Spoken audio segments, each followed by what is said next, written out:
Well, hey there, happy Worth It Wednesday. Every Wednesday we send a principle worth learning, a question worth answering, and a recommendation worth taking. We call it Worth It Wednesday.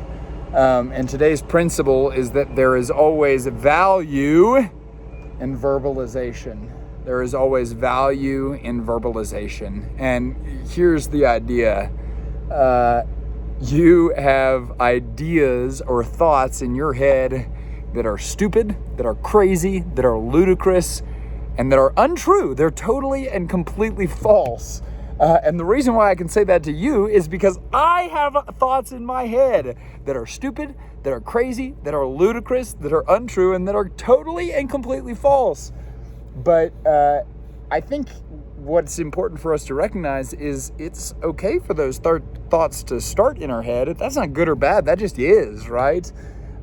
It's not okay for them to stay in our head, because the risk that we all run is if we allow those thoughts that are crazy and stupid and untrue and ludicrous and false, if we allow them to stay in our head, things that are not real may start to appear real. This is why we need to surround ourselves with people we trust enough to verbally process things.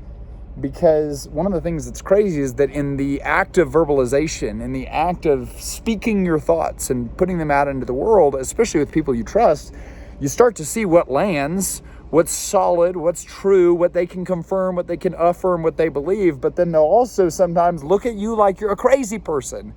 And some of my best friends are the ones that have the ability sometimes to look at me like I'm a crazy person. Because that's what I want people to do when I say things that are crazy, right? The last thing I want to do is to live with ideas that are crazy and wrong and continue to live that way. So it takes a lot of humility to recognize there are areas in my head where I'm wrong. And a lot of times, if I'm not careful and if I don't verbalize those, I can stay wrong.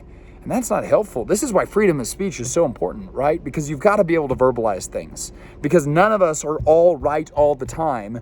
We got to be able to verbalize things and see how it hits the people around us. So there's value in verbalization. And what else does that principle imply? What else does that principle mean? It means that isolation is outrageously dangerous. And so, yeah, I get the idea that it's lonely at the top. And I hear people say that all the time. And I understand it. I can even empathize with it.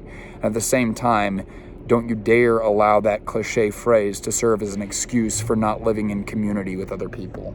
Because there's value in verbalization. And you need to slow down your pace enough to talk through things that are in your head, to find out what's true and what's not. So, thanks, y'all. Have a great Wednesday.